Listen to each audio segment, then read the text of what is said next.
રાજકોટમાં CBSE school વિવાદ મામલે હવે કોર્ટમાં પીઆઈએલની આજે સુનાવણી હાથ ધરાશે, જેને લઈને જ કોર્ટની પરિસર બહાર વાલીઓએ બેનરો સાથે હોબાળો કર્યો હતો.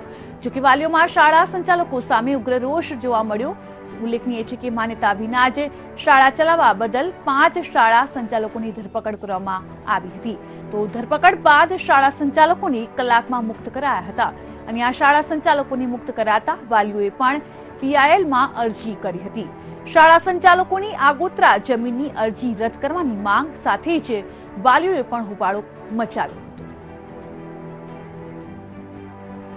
જાગૃત થાઓ, તમારા બાળકોની જે તમે વધારાની ફી આપો છો અને ભણાવો છો જીએસસીબી બોર્ડ, તો શા માટે આટલી ફી ભરો છો અને શા માટે વિરોધ કરવા સામે નથી આવતા? આ સામે લડત આપો અને તમારા બાળકોને આગળ સારી રીતે ભણાવવા માટે ધ્યાન આપો કે અમારે પણ આ કૌભાંડનો વિરોધ કરવો જોઈએ. જેના સંચાલકોએ સીબીએસઈના નામે લાખોની ફીસ એકઠી કરી છે, ફી પાછી આપે અને એ લોકોની જામીન રદ થાય. કેમ કે જો આટલું મોટું ચીટિંગ કરીને એ લોકો આરામથી ફરી શકતા હોય તો અમે સામાન્ય માણસ ક્યારેક કાંઈ પણ ભૂલ કરીએ છીએ તો એનું પનિશમેન્ટ મળે છે અને એ લોકોને કેમ નથી મળતું? તો અમારી એક જ રિક્વેસ્ટ છે બધા આગળ અધિકારીઓ પાસે કે આ લોકોની જામીન રદ થઈ એ લોકોને પનિશમેન્ટ મળે.